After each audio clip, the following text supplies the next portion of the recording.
It's July 22nd, and here we are at patch 2, looking at the 2000 wolf plant and pumpkin. This is tulip, and let's go take a look. So we just came through another heat wave. We had some more 104-degree days, which was kind of a bit of a shock to the plant. But we pulled through, no serious damage. 2006 wolf weighs estimated 700 pounds, a little over 700 pounds. Growth rate is just continuing to be steady. So the positives are just how big and blocky and square the shape is, very symmetrical. You can see, there's good shoulders. It's not smaller on one end, kind of pear-shaped. It's really getting pretty wide. I had to move it yesterday to create a little more gap here. This was starting to contact on both sides, but now I've got really good gap on both sides. The plant is, the last kind of secondaries are, believe it or not, still growing on both sides. So we've got 4 secondaries on this side and 1, 2, 3, 4, 5 on that side. And overall, I don't think it's going to be the biggest of the 4 that I'm growing, but I really do like the shape of it. And of course the color it's just going to start to become brighter and brighter orange. At the growth rate it's on, we're still maybe a week away from hitting 1,000 pounds, but it could also pick up still. So we'll see. Let's go look at the 2560 Ginger. So the 2560 Ginger last night grew 48 pounds, which is the best gain I've had yet. It is significantly younger pumpkin. It just crossed the 500 pound mark much earlier than the 2006 wolf did. I attribute this mostly to the bigger plant, and maybe just differences in genetics.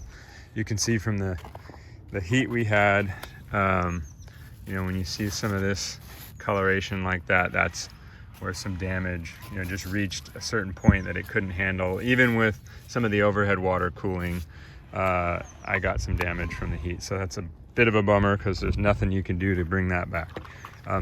The vines here are still growing really nicely. This shade cover really does help the growing tips from becoming fried when you have temperatures like 104 degrees. They're still growing, and they actually look pretty good. So I think we'll, another week maybe, we'll be terminated in full. Let's take a look at Seymour. So this is 2560 Ginger. There's our mascot, and there's the pumpkin. It's kind of got a funny hump. It's getting really wide. I'm a bit worried about how much room I have off the end on this side. It's kind of a little offset, and it's really a wide pumpkin. You can see the width there. I'll show a quick video of, I had to move it. It was running into itself here, just like the other pumpkins. Pretty much all pumpkins this week had to be moved at least once or twice. So I'll show you a quick video here of the process of moving it. You can see there it's starting to make contact with the main vine. And I've been moving this pumpkin by hand, and now we're just big enough where I can't do it.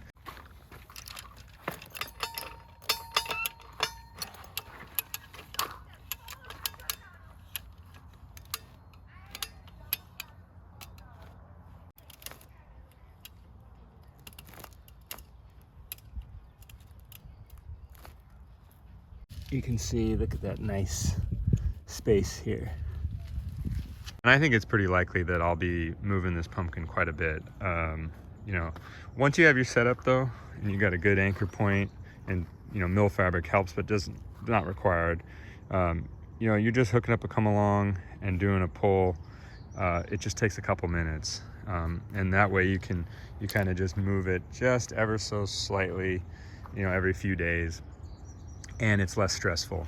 Of course, always remember to move in the peak heat of the day, or even in the afternoon when it's as warm as possible, and then the vines are most flexible.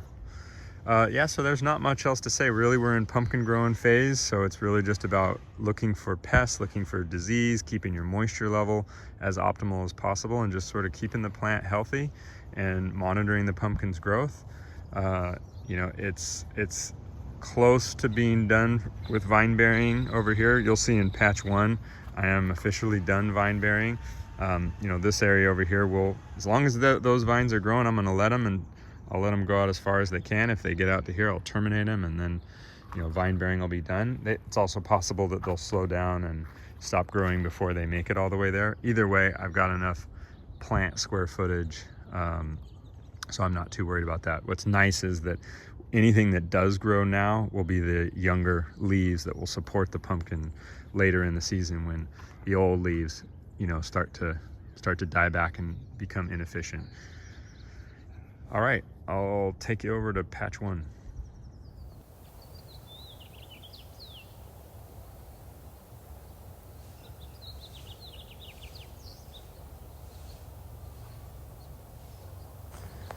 All right, here we are at patch 1.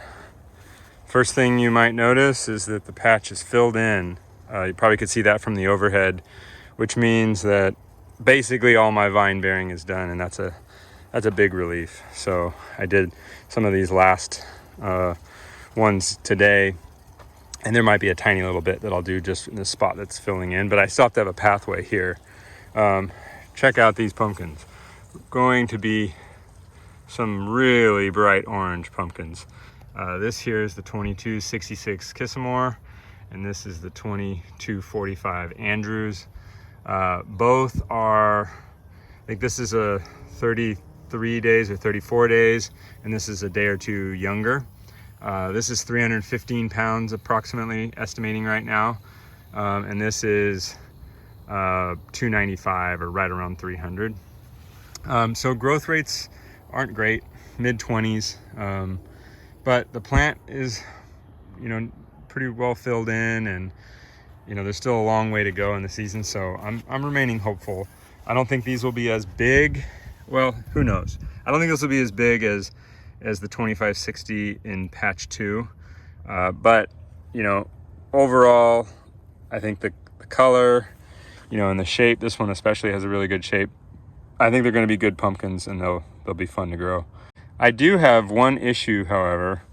As you saw, I started to have to move the pumpkins as they grow into their vine, and I was able to move both of these today for the last time by hand, by just really kind of grappling them and pulling them back. And I got really good, hard to see, but good vine position back there, nice straight vine, no interference.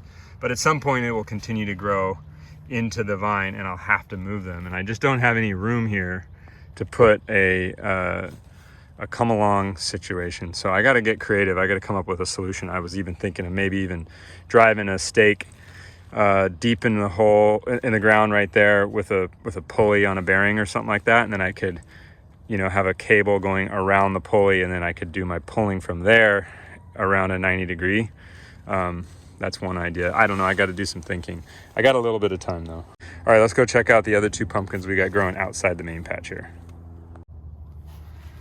One other thing I meant to mention is I've got mouse traps set in both spots on these pumpkins, because usually it's not until late August or early September that I start getting mice activity around the pumpkins, but just to be proactive, I got them set up already. So just a good idea.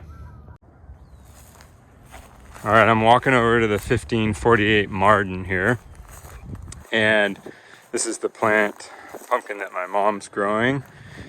And kind of sad news over here.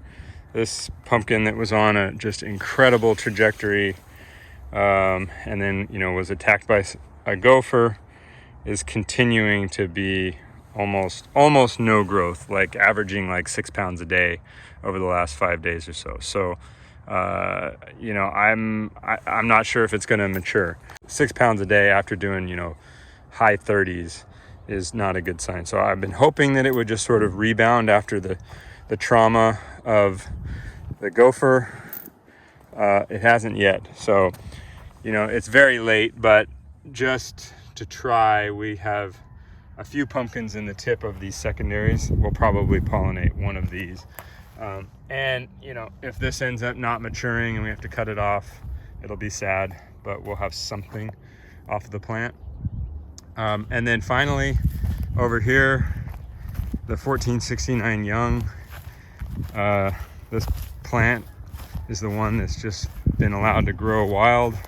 I finally spent some time, cleared out the area, and this guy here, these are the youngest pumpkins, because if you recall, this plant was also attacked by a gopher, and right after it attacked by the gopher, there was a pumpkin that aborted. So we've got these two guys, and we'll probably let both of these go. So this plant is just kind of sprawling all over the place and not being managed or maintained. We'll just make sure we keep the additional pumpkins. We'll only let these two grow. Any additional pumpkins we'll make sure we cut off, and we'll just, you know, maintain the space around the pumpkin that it's, you know, can grow and won't rot. And other than that, we'll get what we get. All right, that is the weekly update.